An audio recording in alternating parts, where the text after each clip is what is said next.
This episode is powered by denmeditation.com. Though meditation is the primary focus, the bigger goal is for people to understand and love themselves, thus creating more harmony in the community at large. To find out more about Den Meditation's teacher training programs, retreats, and all things Den Meditation, go to denmeditation.com.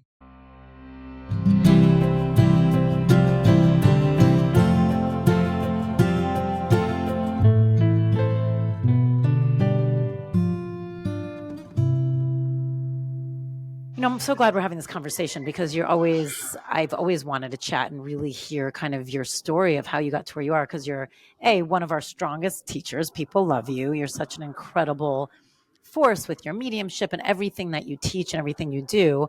You do so much for the world, helping, and I want to hear about that and your own projects that you work on. But how did it all, where are you from originally? Where am I from? So I was born in India, Bombay, and born in a family that does have a lineage of mediums. So that was exciting. All the men on my mom's side of the family were mediums. None were trained. My mom, it was kind of interesting because she kept me and my sister away from mediumship for as long as we remember. And my sister is also a naturally gifted medium, never trained. And then, so we grew up in that setup, where we're naturally gifted, we can see things, feel things, hear things. But then you have a mom who says, no, you don't. Close your eyes, pray, you don't. And so we grew up like that. And then it was interesting because my mom was diagnosed with stomach cancer. And she was 54. And she went through a cancer struggle for about 10 years. And in her final days, the last 2 months of her life, I flew back because she was in Bombay, I was here. And I flew back and I decided that I'll just, I'll nurse her, I'll be with her. And I think those were the most transformative days or months for me personally, because she was seeing a lot of things at that point. She's slowly beginning to transition. She knows it's time. And she started seeing things, and she would get visitors and she would tell me about it. And this is a woman who wanted to keep me and my sister away from mediumship throughout her life. But now she's seeing people coming in, transition loved ones showing up at night. And I wasn't trained, but I think I had the intuitive knowledge to not doubt that. I was more supportive of what she was seeing and feeling during those final days, but it was also a learning experience for me. It was like, wow, all these years I was seeing things, and now my mom's telling me that she's seeing it too. And then she passes away, and on my way back, and this is about 17, 18 years ago, on my way back, my dad handed me a book, and he said, your mom wanted me to give you this so you can read it on your way back. And that book was on mediumship. And it was about this couple that had lost their 21-year-old son, and then they jump into mediumship. They become mediums so that they can speak with the son. And I feel like she kept me away from it, but then she was also the source or the force behind me getting into psychic mediumship. Now, did you ever talk to your dad about it? Like what her motivations were? Like why? Do you think it was a weird, she was dying and knew you could do it and wanted to communicate with you? Do you think it was almost I have no idea. I mean, I never asked him that, but he's always been very open about things, super open. He's also a naturally gifted psychic. So he speaks with plants, so trees, and, that's his thing. And he's never told that to anyone but me. Because he's this macho guy who hugs trees, and it's really out of nature for him to go talk to other people about that. But I speak with him now about speaking with my mom, because now she is a constant visitor in all my classes. When we do mediumship classes, she is one of the first spirits that the students will speak with.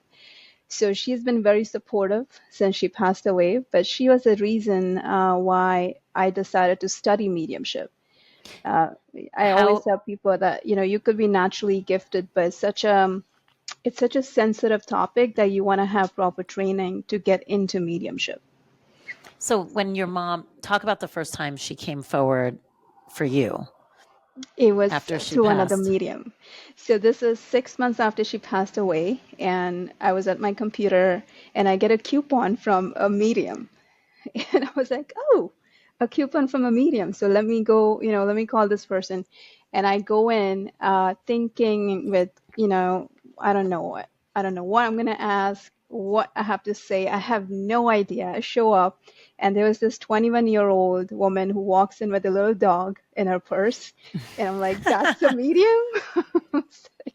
But anyways, we sit down, and she channeled my grandma, and then she channeled my mom, and I was blown away because even at that point, I wasn't trained to be a medium, right? So I'm still kind of with my own doubts. And she was amazing. That woman was amazing. And the funny thing, I was with my with a friend of mine, and I said to her right in the middle of our reading, I said, oh, okay, so you have my mom and my grandma. What about my friend? Can you read him? Now I would be like, man, if that happened to me now, I would ask my sitter to leave because that's so unprofessional. But I did Right, that right. too, right? And once again, she was amazing. She gave my friend the reading on the spot, and she was, I mean, she was amazing. But what happened later, years later, she joined one of my classes. No way. Did Yeah. you remember? Or did she remember? She remembered it. Yeah, she remembered it. So interesting because she was my first mediumship experience, like going to a medium Right. experience. That was her. But then she eventually Took class became from a you. student. Yeah, became a student of mine. But what did your mom say the first time she came through? So the day my mom passed away, she was in a wheelchair and she couldn't speak. She had lost her voice. And the last 2 hours before she passed away, she was just staring at me. Like she kept looking at me, and that kind of stuck with me. I was like, May, I don't know if she wanted to say something, if she wanted something, which was also the reason I went to the medium, so I could see if I can ask her that. And she comes in and she said, "Oh, the reason I was staring at you is because I knew I was gonna die, and I wanted to make sure that I remember your face." Hmm. And I was like, man. And I said, so wait a minute. So you knew like 2 hours before you died, you knew that you're going to pass? She's like, yeah, your grandfather had showed up and there were family members waiting for me. So I kind of knew it was time and I didn't know what to expect. So I just wanted to memorize your face. Like, okay. Hmm. That's really sweet. I know, It's and so then she had interesting. It's a, such a human notion to want to do that too. yeah, yeah. I mean, they're very, and since then I've been, I do a lot of death doula work. So I'm in the hospital room holding hands of people who are transitioning, helping the families get through it. And it really is extremely transformative experience to die, if you're ready for it, if you're prepared for it, and if it doesn't feel scary. And you can see until the very end of humans are very tied to the body, Hmm. to the thoughts, to the emotions, everything that we have here, all the labels and concepts that we have. But the minute you are gone, the minute you drop your body, then it's pure love. It's like a different kind of love. It's much more. It's not like a one a possessive kind of love. It's more spiritual at that Hmm. point.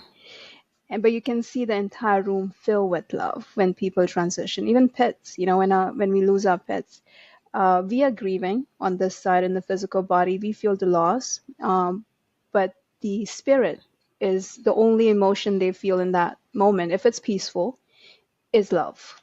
Mm. I love that. It's interesting. I wonder, maybe you know this, like for people who are, I mean, they're still in their human body, but they're either a little brain dead or, in a vegetative state, but they're still being held on.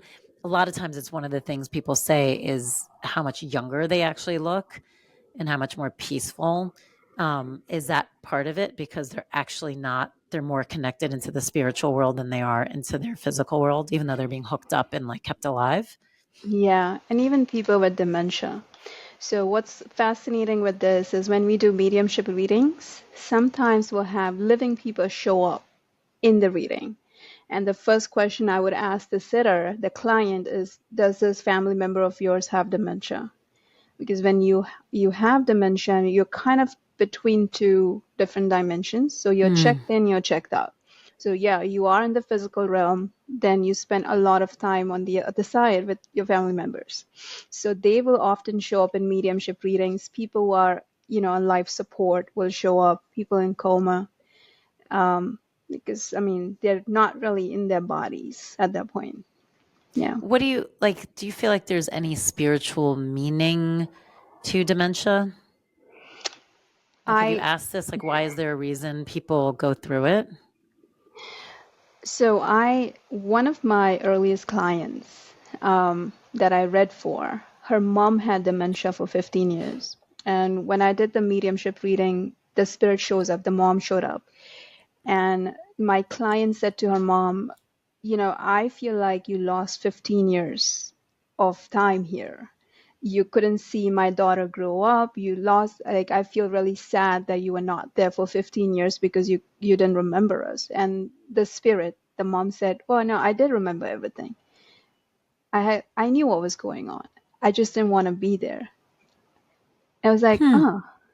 And I was like, I wish people, I don't know how much we study dementia in the spiritual way, but it almost feels to me like they have decided at that point to operate at a different dimension because they feel like they're done with the physical realm.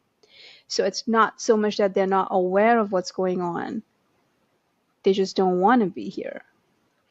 I mean, that's what I got from this particular spirit who So said, then, I remember everything, but I was more on the other side. I didn't want to be there at that point. so then, what about? I'm curious because a lot of these people, especially ones like that have it so long, that means chances are they got it early, which is brutal. Yeah. And a lot of them get put into homes because it's one of the hardest things to take care Yeah. of. Yeah, So, absolutely. so are they still aware being there, or are they, because they're out of their bodies, actually aware of what's happening in families' lives, even if they're not part of it physically and emotionally? Do you know what I'm To asking? Am I making Yeah, sense? yeah, yeah, yeah, yeah. Let Okay. me. I can answer that question spiritually from what's been told to me in the channeling sessions. Is they're pretty much aware of things in the physical realm. They just don't want to be. They have made a conscious choice, the spirit at that point, to not be. They don't want to be there. They want to leave.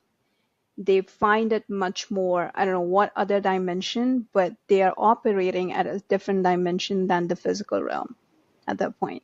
So it's to answer your question, are they aware of things? I think partially yes. I mean, that's what the spirit said to me, that she knew everything that was going on around her. She was just not interested, is how she I'm sure the daughter phrased loves it. to hear that. She's I like, know. yeah, I was great. like, and it's funny because sometimes you have to say these things as a medium. You can't hold back. You have to No, give the information that's coming to you, and it's not always sweet. it's funny. I just finished teaching a class where we were talking about truth and the idea of how often do you um, steer away from truth because of how it feels. And so in some ways you kind of waste time moving forward because whatever, it's how it's presented, or you just don't want to hear it, or we're taught that you're not supposed to say certain things, so we stay away from it versus like just owning it and being okay with other people's truths. They're also, a lot of times, they're parroting your own truth. You're just Yeah. not, you don't like someone else saying it. So that's so interesting that I love you. Like, as a medium, my job is to just say it, but it's Oh not yeah, always totally. I mean, it's you not always can. I what mean, you want to hear. you can rearrange the order of how you're saying it. Like, I mean, when we do mediumship training, it's human psychology. How do you present the information? How do you demonstrate? Receiving that information is easy. How do you make sure that your sitter, your client resonates with it, takes it, receives it, absorbs it? All of that is a medium's job. So if you're just going to hang out with, oh, I see a woman with brown eyes and black hair. There are many women with brown eyes and black hair. Give me something more. Right. So it's like really digging deeper for information with the spirit. but then at the same time also understanding that what you are in control of as a medium is just what you see, hear, feel, and how you present it. Once it leaves your mouth, you lose control. You have no control over that. Then it falls in the other person's lap to then accept it, receive it, resonate with it. Or not. Or not. Yeah. Have you ever been in a position of like having to solve a death? There was one where this man was murdered by two people who work for him, and they were trying to find the murder weapon. So we spoke with the spirit, and he directed us to the murder weapon, which was in a lake behind the house. And did they find it? Yeah, they found it. Oh my God. Yeah, yes, they found it. It was like 15 years since the murder, but they found it. Yeah. So when you talk to spirits that had been murdered, where are they usually as far as how much do spirits hold on to it? How much does it completely heal the minute you enter the spirit world? Or how much of it still needs to be processed in the spirit world? It's a great question. So there are different ways people die, right? So two of the most common questions I receive, one is murder, so if it's a violent death, and the other one is suicides.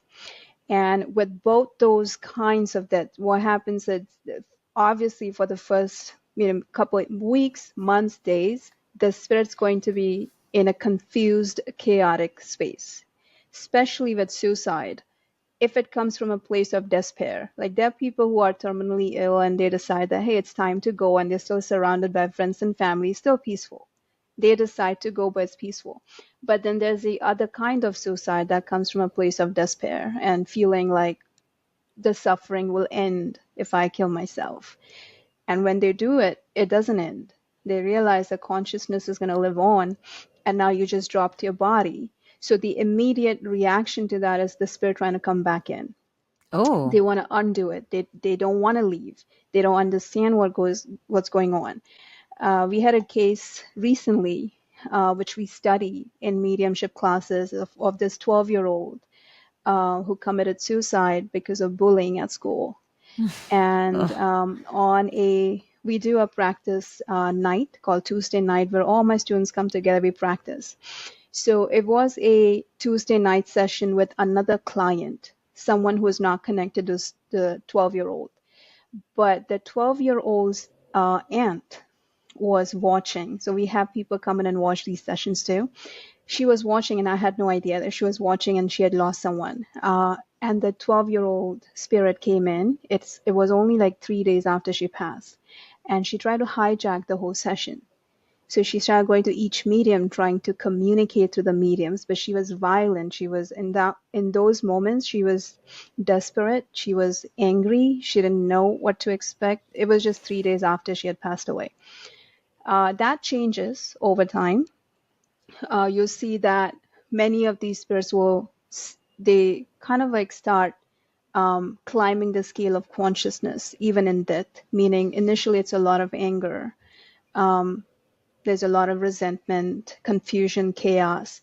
And then they get supported by friends and family members who are on the other side. They also get supported by spirit guides on the other side. So they receive the help that they should.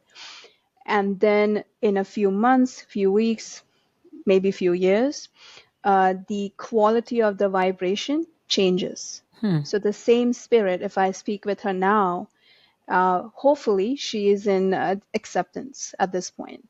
So the way I receive her as a medium is differently than how I received her 3 days after her passing. And we can tell that difference because it feels much better. It feels lighter, happier. She is in acceptance. She's okay with it. So that changes too. There are some spirits who take a long, long time, maybe many years. They need a lot more work. And I think that has to do with where the identity was when they were living. So what I mean by that is we have 3 layers to us. We have the physical body. We have the energy body that tracks very closely to the physical body. So when you do massage, Reiki, you're working on that. And then you have the spirit. When you're living, if your identity is placed in just the physical you You don't believe that there's more to you than the physical body. When those people die, it's much more chaotic and confusing Right. for them than someone who has given a thought. Maybe you've trained yourself. You understand that even if death happens suddenly, you can pivot on the other side, because you knew that at some point, subconsciously, you knew that the body was going to drop and you'll become a spirit. It's so interesting. So, like when people commit suicide, a lot of times we say, oh, well, at least they're free now. So, are they not in the beginning? Is that kind of what we're saying? Yeah. Yeah, their vibration. There's so many misconceptions about death, Yeah. which, we kind of go through it in that the level 1, level 2. We believe that when people die, suddenly they become wise and compassionate and loving, and especially with family members. It's like, oh, my mom just passed away and she's now my guardian angel. And no, she is not. She could be. We'll have to confirm that. We'll have to speak with her to see where she is. But I wouldn't begin with the assumption that someone who just passed away is wise and kind. What they are is they're just dead. They just dropped their body, and they're nothing different than how they were on this side. So if that was a mean person, they're still going to be that. They'll have help and they can grow because it's energy. So just like you and I can grow, you're not frozen in time. I can be a narcissist 1 year and then work on myself and be a better version the next year. Same thing applies to them. But once again, they have to accept the help on the other side to do that. They have to Yeah. accept the help. That's interesting. I mean, I think that's such a huge point, because I think we're so apt to anyone who's open to this, we're so apt to call in people and automatically take everything they say as gospel. So, like, let's say you're calling in your narcissistic mom, who might still be a little bit of a narcissistic mom up there.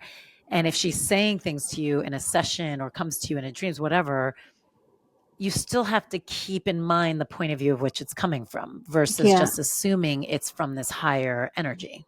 Yeah. So, we begin with a disclaimer for the clients, and I explain to them that just because they, like just what I just said, just because they're passed away, that doesn't give them any kind of deep insight in your future. So when it comes to asking questions, I wouldn't ask them about, like, I wouldn't ask them a futuristic question like lottery numbers, or, I wouldn't ask them that. What I would ask them is for direction and guidance, or what I would say to them is, I love you, mom, and I miss you. They love that. Just stay at that. Don't think that they know something that you don't, because they really don't. They're the same person that they were, just they don't have a body. That's the only difference on the other side. Which, that's so interesting. So talk about then how these, when spirits come back and choose different lifetimes that have could have different personality, talk about what that means then. So when you're Yeah. passing, are you a culmination of all of those? So then, you know what I mean? Yeah. So we use the book Power versus Force by Mm-hmm. Dr. David Hawkins. I love it so much because obviously it's based in science, and we want to back everything that we're doing in mediumship with science and data. When you look at the scale of consciousness, do you know what that is? The scale of consciousness, Yeah. the exact, go through what it is. I know what you're talking Yeah, about, but yeah, go through yeah. exactly, because I couldn't. So Dr. David Hawkins created a scale that looks like, imagine a staircase that goes Mm-hmm. from 0 all the way to 1,000. He based it on the light and sound vibration coming out of your body, which basically is your biospace, right? And what you're putting in your aura, your biospace, has to do with your state of mind. So depending on where you are up here is what you're going to project outside. And that's what he was measuring.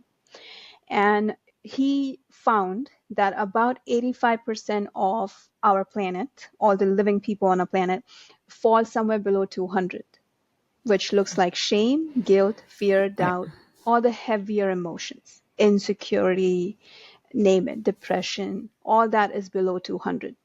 Once you get to 200, it's neutrality. And then from that point onwards is love, acceptance, enlightenment, all those good things are at the top. Now, depending on what's here, you're going to be somewhere on the scale of consciousness, right? Now, the good thing is that once you become aware of it, like Vipassana makes you really aware of where your body is, right?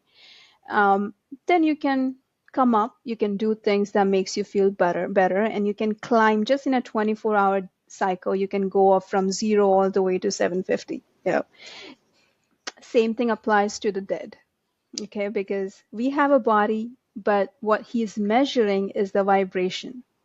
He's not measuring your physical body. He was measuring the vibration that you are. There was a scientist named Richard Burr, who was back in 1929, and he was doing a research on the biospace or aura. And he ran some 10,000 different reports on mice. And what he found was the electromagnetic signature of cancer. So everything has a vibration of its own. Cancer also has its vibration. You can trace it, you can find that vibration in your biospace, in your aura, about 6 months before it shows up in your body. Oh, wow. Why aren't, like, So, that should be a test everywhere. I know. And there is, there is a machine that can track your biospace now. But that same thing applies to the people who die. Depending on, let's say you were an amazing person and you did everything right, but then death happened and it was not good. Maybe it was violent, maybe it was sudden, maybe it was chaotic. In the moment of death, your vibration is going to go down on the scale of consciousness, because all you're feeling in that moment is lots of fear and doubt and chaos. Now, if you stay there, where do you think you're going to create from? You're going to create the life that comes after it from a place of fear and insecurity, and even if you were a great person. Right? So it's not so much what you're doing now, it's how prepared are you when you die, how much do you pivot, how do you understand it, will decide what happens next for you. Just like us, right? Like if I get up this morning feeling like shit, I'm going to attract those kind of opportunities all day long. That's just science, because I have an electromagnetic field, and what I put in it, my biospace, is exactly what's coming back to me. So if I put a lot of fear and doubt in my aura, those things will attract fear and doubt back to me. They may look different, but that's what's coming back to me. It's the vibration will match the vibration of my biospace. If you die and you are peaceful, you're peacefully dying, you're surrounded by friends and family, you're looking forward to the transformation that happens next, then you are going to create from a wonderful place. The next lifetime you pick, the next body, the foundational years of you as a new person here is going to be much more stronger than it was before. So interesting that so much of what your next incarnation is depends on kind of the process of dying. Yeah, just like here, right? Imagine, it's nothing different than what we do in the physical body. What you create in the next moment depends on where you are now. Yeah, that's interesting, because I know in Kundalini, they talk about preparing yourself for dying and how you're supposed to always have a mantra that is so part of you that you're always saying, so that even in death, you're saying it and it automatically no matter what's happening to you, so that's interesting. We don't get formally trained, at least in the Western culture, for dying. And people laugh at it, right, when you say it, but that's going to happen to each one of us. Why wouldn't you want to study dying? And also, grief. And like even talking to you about death, which I love, I just find that death is like such a taboo subject, which I've never understood either. I'm like, none of us avoid it. And it doesn't have to be so sad. Like, I feel like we've taught everyone to be so sad about death versus understanding, like you said, it's another point of, it's just about a physical body. I've seen that transformation in my students, going from, we have therapists, we have scientists, we have people who have never meditated in life. We have a wide range of people who come into mediumship. The results are the same, because mediumship is not so much speaking with the dead. Yeah, it is, right? That's just the icing on the cake, that you are able to now speak with dead people. Mediumship is about speaking with your own spirit. It's being really intuitive, super intuitive, that you're not leaning on your instinct, but rather your present moment awareness. Your instinct is tied to your past. It's in your body. And it's not that it's bad. I mean, you want to have both your instinct and your intuition. But mediumship does not use instinct, because instinct has a little bit of perception in it, your lens of looking at things. Mediumship uses channeling because it's pure form of intuition, meaning you're not really translating it for anyone. You're just taking what's been given to you and giving it without doubting it. So that's intuition.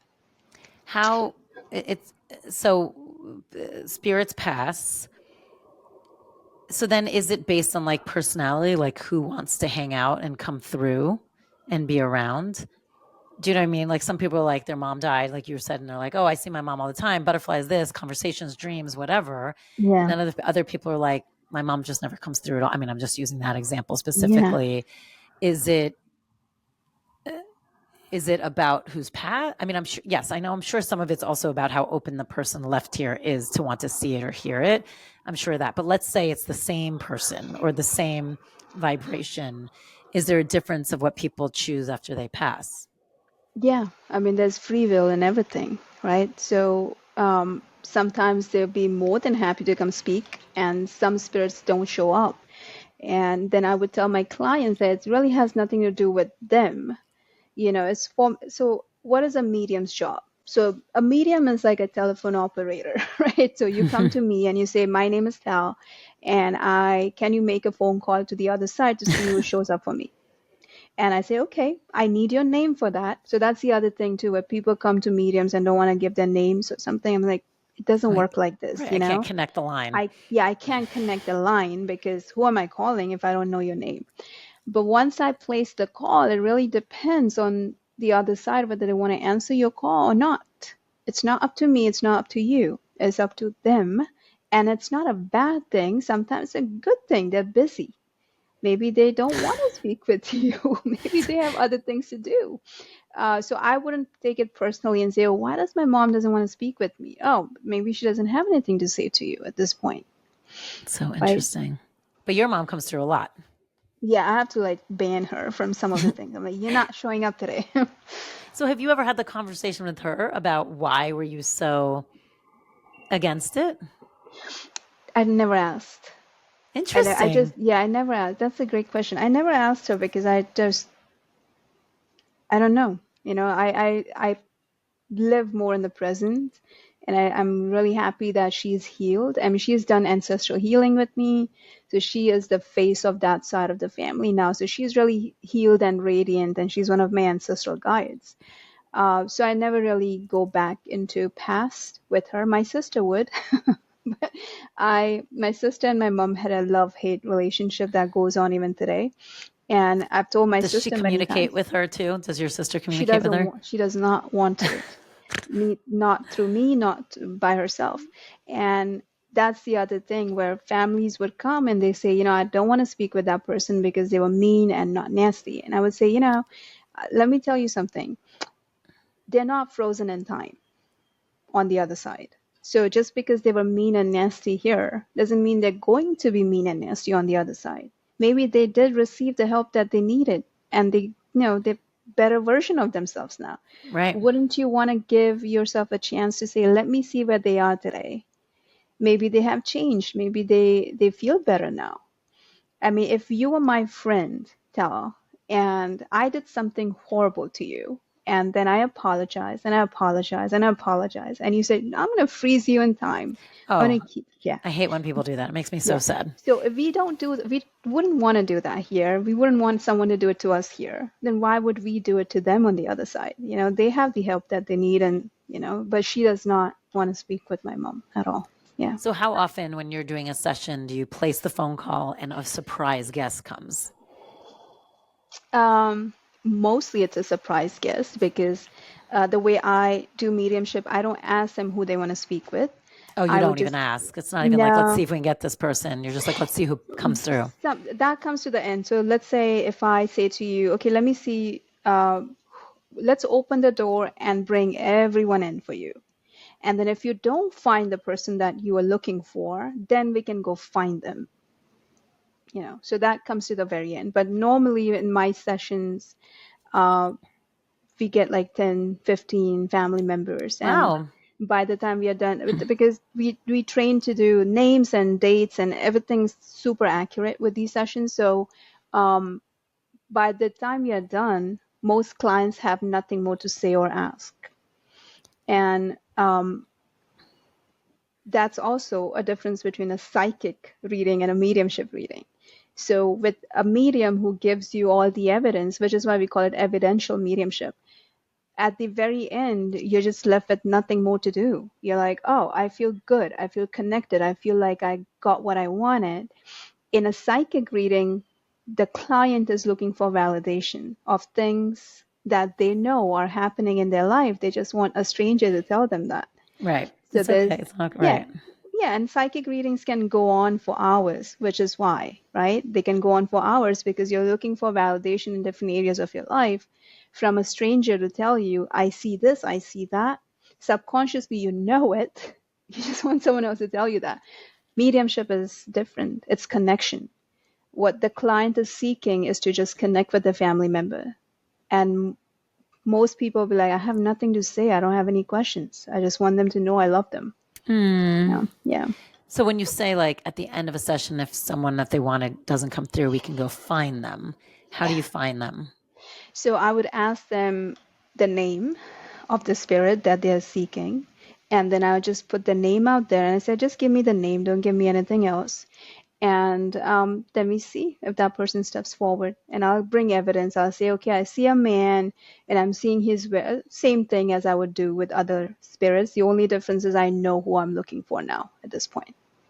Now, have you ever asked the spirit when they come, like if they're currently living as something else? Yeah. Yeah, and that's a big question for many people, right? They're like, oh, what if your mom has reincarnated somewhere else? Would she still show up? Yes, because spirit is omnipresent. We can be present in many different places at the same time. So any interesting stories that you remember of like, yes, this person was now this? Oh my God. Yeah, we had one that I remember. One of my students was receiving a reading from everyone else. And the first person that stepped forward for her was her grandfather. And then the grandfather steps forward with the woman who was his best friend when the grandfather was living. That best friend is now the student of mine. Oh. And the other really amazing example I had, I was working with a therapy client of mine, and she had this fear about having kids. She never wanted to have kids, and she didn't understand why. And it got to a point where she went through many different breakups. Once it get to a point of having kids, she didn't want to be in the relationship. So she had real fear of having kids. And we started doing past life regression to see what's going on with that. What we found was she had a great grandmother who lived during the Armenian genocide. Mm. And that woman was killed when she was pregnant. And she had two daughters and she was pregnant, so she was killed. Those two daughters were then sent to an orphanage. And one of those two daughters is my client's grandmother. Oh, wow. But my client is the great grandmother who was killed. Oh, so she's come back in the same lineage. That's right. And with the same name, too. They're the same names. Oh, wow. Yeah. Yeah. So how did it help? So did it help her? Did it clear Yeah. the Yeah. energy? Yeah, it did. Yeah. She's engaged now. Yeah, she It's is. like, Yeah, she's engaged. figure- She's taking the right steps. But yeah, past life regression therapy is amazing. It really opens up a lot of things. Like it answers a lot of questions that we have from this lifetime. Yeah. So talk to me about when you were a kid and you were saying you saw things. First of all, how were you kept from the mediums in your family? Like, what did that look Yeah. like? My I didn't have, my grandfather had passed away when I was born, so I never had a direct connection with him. But I was told many stories about how he used to work with spirits, and I didn't understand what that was. Now I do. I was like, oh, he was a medium. I get it. So my very first experience seeing a spirit when I think I was 4, and we were driving through some mountains, and there was this bike that came by, and there were 2 men on it, and both were not wearing helmets, and they just like went by. And my dad said, oh, they're going too fast, it's in the mountains, they're going too fast. About maybe 15-20 minutes later, we passed by them. That motorcycle was in an accident with a truck, and the guy who was in the front was on the floor. His dead body was on the floor, and his brain had Oof. split open, literally. Yeah. As we passed by, my dad obviously was trying to, go fast. I was 4 or 5, and I just like put my head down to see what was going on outside, and I see the spirit come up to me by the window, and he said, "Can you please reach out to my family?" And I was like, Mom, I see something. I see something. She's like, no, you don't see anything. Just close the window. And I'm like, okay. Now I realize it was a spirit trying to reach the family, right? And then few days later, we found out that the guy who died was out giving invitation cards for his marriage, for his wedding. Oh, So he wanted to really reach out to his fiance, and I was 5. I couldn't help him. right. So that was your first. And did you just kind of brush it off like, Yeah, I mean, I was too young, and I just didn't know what was happening. So every time I told my mom, who I think knew what was happening, she would say, "No, you can just pray." She actually trained me in Sanskrit, so I could read Sanskrit mantras, and I one of the languages I speak is Sanskrit. oh, wow. Which now I think about, I'm like, who am I going to speak Sanskrit with? Like, you do?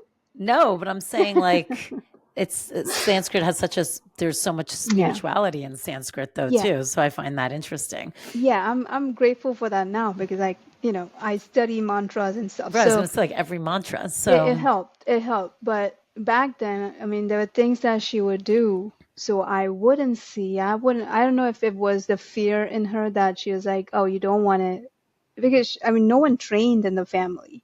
So they didn't understand that there's good and bad in mediumship.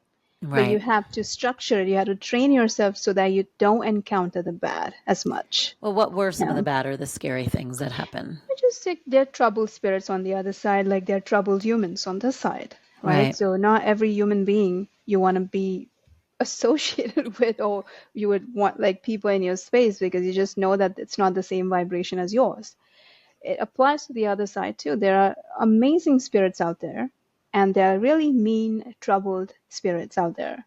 So if you're not a trained medium, you don't know how to stop all that information coming in your space. I've had people tell me, "Oh, my mom just hangs out in my house and I'm okay with it." I'm like, I don't think that's a okay thing. I think she should leave. She should not be hanging out in your space, even if she was like safe and, good to associate with. Right. You don't want people in your space anyways, living and or dead. So talk about this notion that everyone is inherently good. It doesn't mean they act What? good or they're performing good acts during these lifetimes, Yeah. but like their soul comes from a good place. And there's this idea that you choose a lifetime, and sometimes it's to learn lessons. So sometimes you're playing the bad guy, and it's helpful for your own spirit to evolve, or also for maybe someone else to evolve that you made a Right. contract with, or maybe it's a bigger universal play. Something has to happen in the universe, and you have to be the bad guy. Who Yeah. knows? But that implies that your spirit is inherently good playing a Yeah. bad part. So Yeah. I I'm mean, curious. we all come from source, isn't it? Mm-hmm. I mean, I believe that, I believe in, I'm an animist, which means I don't really look at human beings to be superior to the rest of the Same. universe, right? So what I believe is that Because we I'm all an come animist too. from, yeah, what I believe is we all come from one source. And that's where we are trying to evolve and go back into, is the source. If you look at the scale of consciousness, he puts the source at the top. Right. Okay. Okay. And yeah, so 750 and higher would be the source, meaning enlightened beings, angels, ascended masters. They're all going towards the source in their journey in this evolution. But then there are also spirits who have not reached that level of evolution yet. They're not, they eventually will probably go back into source and hit that point. But for the time being, they're somewhere below 200, whether you're Right. living or dead. No one's keeping you there. You're not forced to be there. It's just where you are, depending on what your vibration is like. And which is why it's so empowering to know that where you fall on the scale of consciousness and how you evolve, it all depends on you. No one's forcing you, no one's doing anything to you. It's free will.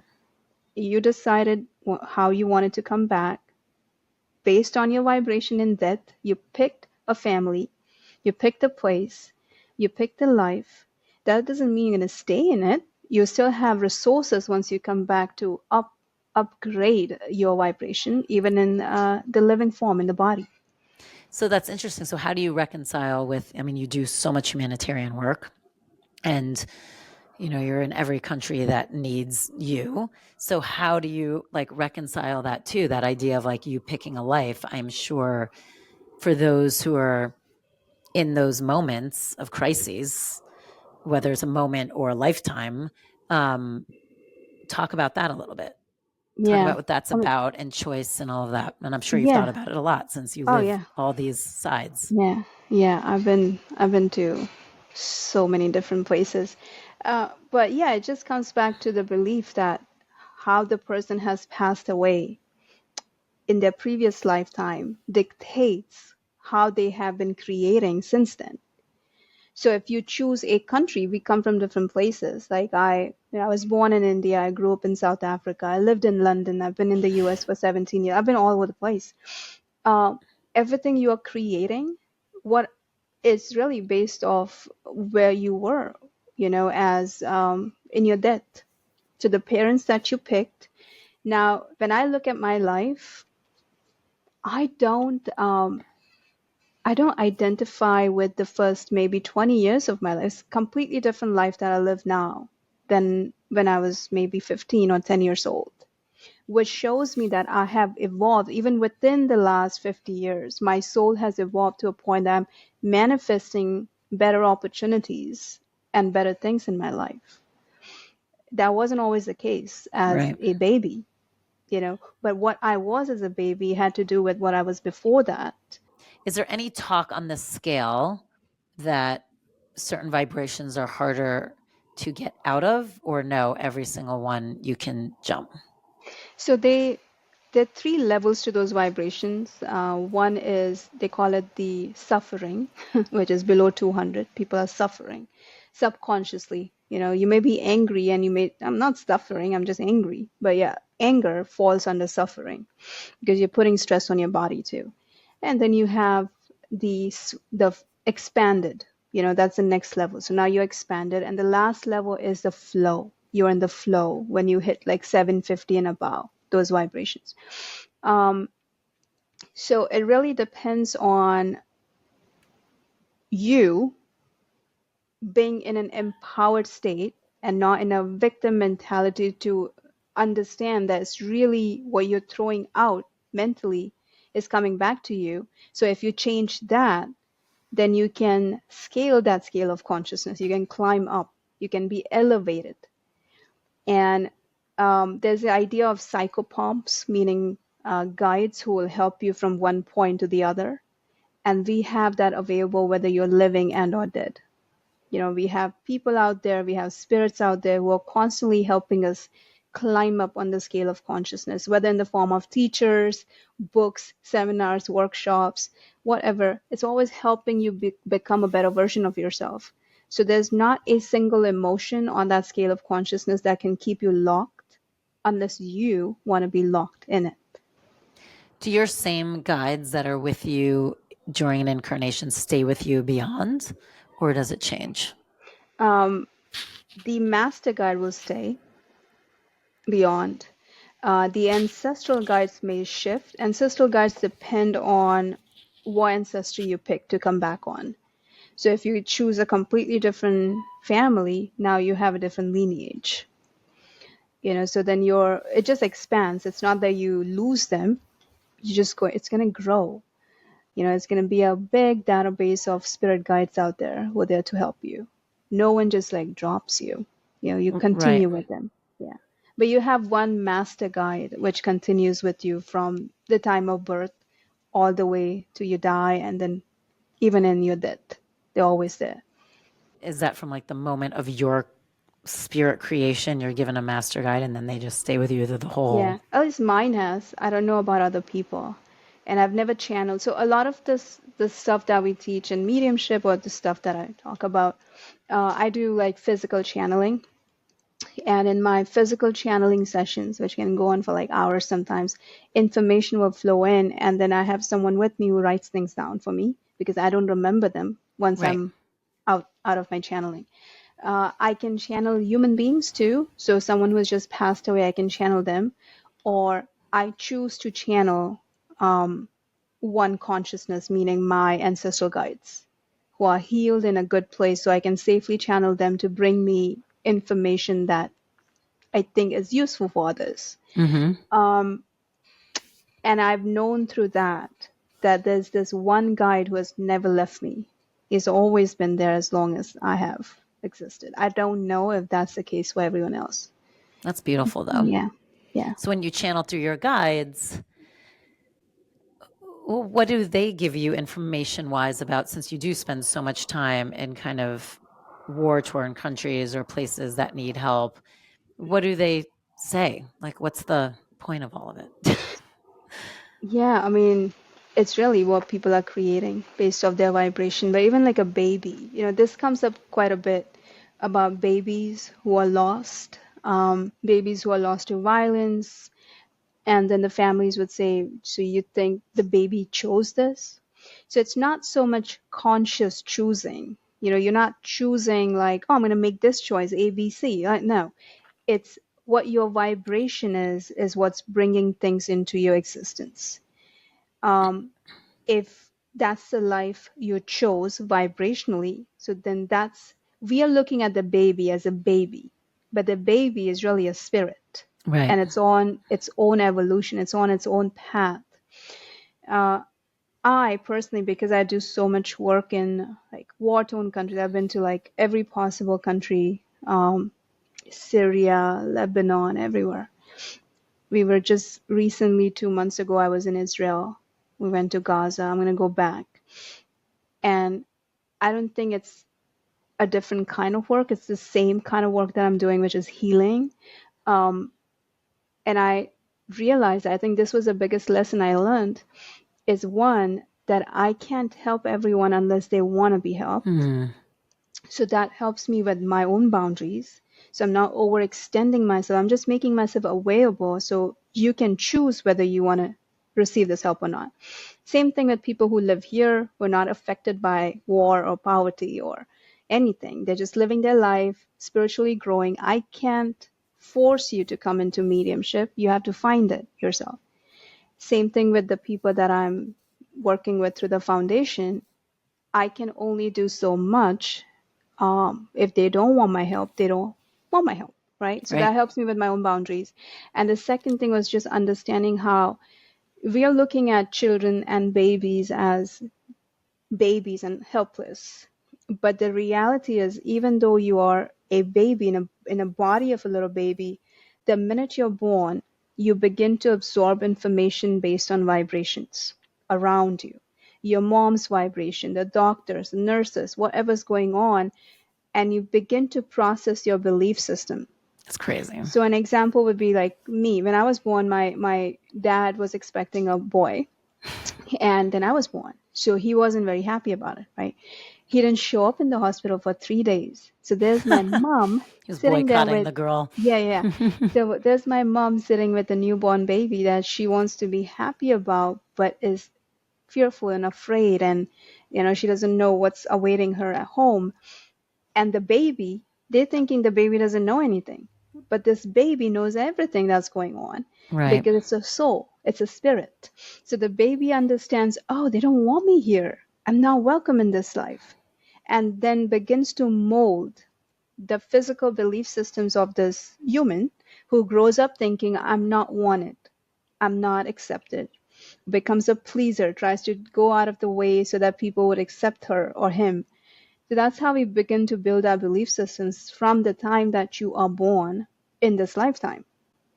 So knowing that through channeling helps me because I'm not looking at these kids that I go out and help as helpless. That's not what Right. I'm looking at them as. I'm looking at them as an individual soul on its own journey.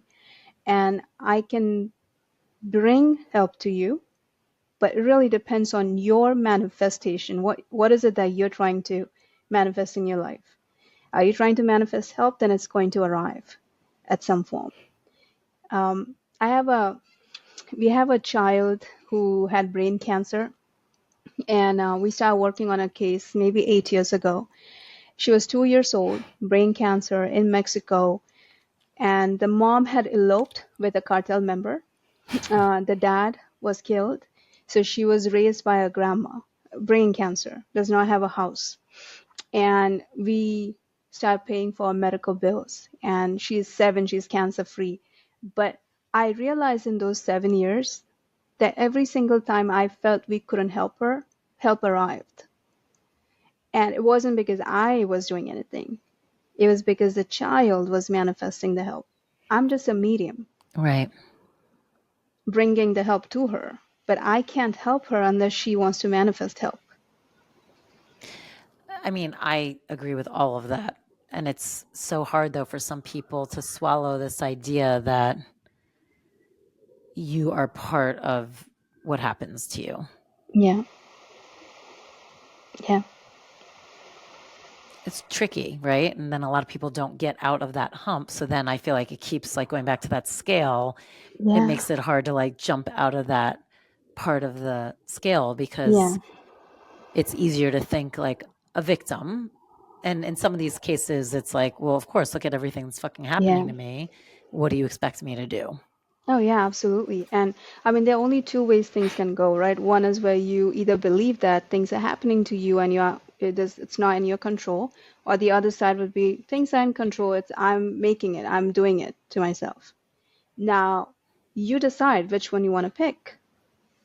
There are just two ways your life's going to go. One is where you live your life thinking everyone else is doing things to you, or the other way is where you take control of your own evolution and say, no, I am in control of how I create things. So if you're that empowered person, you'll go that route. If not, you're going to be stuck in this cycle of believing that people are doing things to you and things are happening to you when they're really not. You're creating it based on your victim mentality. And it is interesting that, like, you're right, some people are kind of born with more of an empowered mentality. Yeah. And you're saying that would probably depend on how they left. Oh, yeah. Because it's so going back to that, the whole idea of karma, right? Karma or karma, people think it's the idea of karma is that if you do something bad, bad things will happen to you. If you do good things, then good things come to you. That's a very superficial understanding of karma. Karma is not that. It's not a bitch. What karma is your memory that creates an imprint on you. So our brain functions with neurons, right? So every time you do something, it creates a trail, it creates a hiking trail, and then you keep going back to the same old, toxic relationships, same kind of job, same behaviors, whatever. That's your karma. So karma in Sanskrit and in mediumship is described as these actions that you're repeating, which have created an imprint on you, on your soul. So if I get up in the morning at 7 every day and I drink a cup of tea, that's my karma. That's an action that I've repeated so many times that my brain remembers it now. So contracts are karma too. So they're good and bad. Now, depending on how much good you have done, like good kind of patterns that you have followed in your life, your karma is good. But if you have karmic imprints which are very negative because your actions, your behaviors were negative, then your new perception, because your perception of the life that you're living today comes from your memory. Your memory is your karma. So if your perception is negative, that tells me that there's a lot of negative karmic memory out there. Now, I can look at this glass and say, oh, this is half empty, or you can say this is half full. It all depends on your karmic memory and what has happened to you before is giving you your perception of life. What is perception is just a label that you have assigned to things that come your way, which will then give you your thoughts. And so how do you find through medium work or people have an easier ability to start shifting that? Like if you're someone who comes in with heavy negative karma, like negative thoughts, negative patterns, like what is I guess doing the work, the spiritual work, all of that is what just helps shift that energy. Yeah, it's reinforcement and repetition. You have to, it's not something that happens overnight. With any kind of spiritual practice, it's not going to happen for you overnight. You have millions of lifetimes to go through when you talk about karmic memory. So let's just to expand on that. What does your karmic memory have in it? It has all your past life memories. It has all the pre-birth planning that you've done. So contracts, deciding what you want to be, all those things. It has your present life memories from the day you're born until now.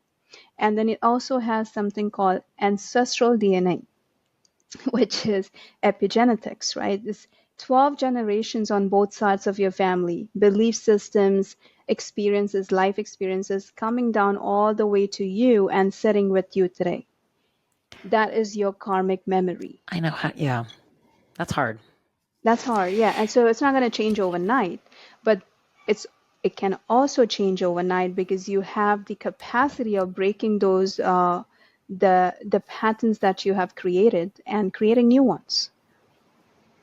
It's so, it goes into like all that ancestral healing you were talking about too. Like when you're from lineages of, and everyone is, like when you go back, there's trauma somewhere in your lineage. No one's really free from it, whether you're doling it out or receiving it. You're in some sort of traumatic line. But when you really go through some of your lineage, you're like, oh my God, like some have it multiple on all sides. And you just wonder how we function at all in present day and how We much is constantly being function, triggered.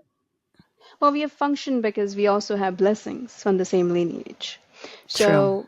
So when we do ancestral healing, the focus isn't so much just on the damage, just on the trauma.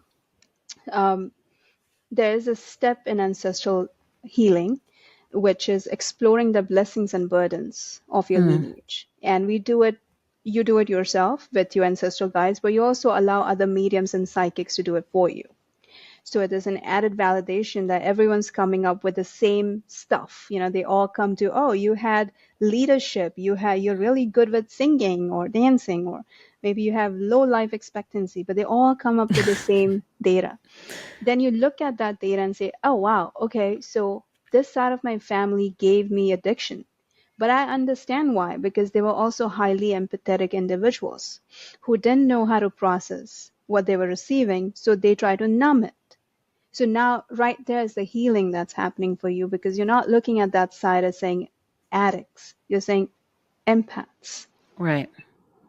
How do people who are, let's say, adopted work through ancestral healing? They have 8 sides to work for. So if you are not adopted, you have 4 sides of the family. Right. You have your dad's dad, dad's mom, mom's mom, and mom's dad. 4 sides. And if you are adopted, then you'll have 8.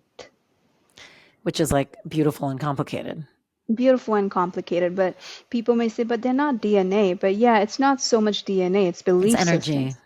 because they're ancestors of the land and they're ancestors of vocation, meaning if you're a scientist, who did you look up to? Because then that person's belief systems impacted how you do your job today. You know, if you look up to a leader somewhere, like I grew up in South Africa, I looked up to Nelson Mandela. He's not in my family, but the way I function today has a lot to do with why by Mandela, you know, I mean, by Nelson Mandela. So then when I look at my ancestry, it's not just people who fall on my DNA. There are people who lived here in California who shaped the belief systems of the state. And then there are people who you looked up to who also shaped your belief systems. So you had to take into account this big, vast ancestry that we have when you do ancestral lineage healing. Also, like to that DNA point, you know, and what you're saying correlates with this. If you're choosing your family, so if you're choosing your family, chances are you knew you had to go through this DNA to get to this family. So part of me is like, so it does become your energetic lineage, just like anyone who's Yeah, choosing to go into that lineage or choosing to go into that lineage.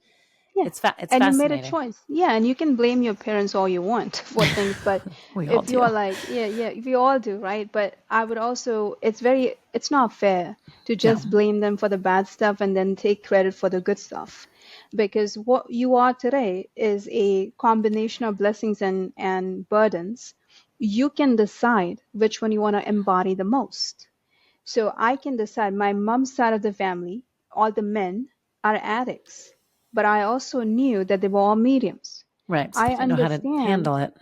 I understand that I can either be an addict today and go numb to the information that I'm receiving, or I can say, wow, this is amazing. I'm an empath. So now I can take this, embody it, and that's a blessing I can live just by the virtue of being born in that family.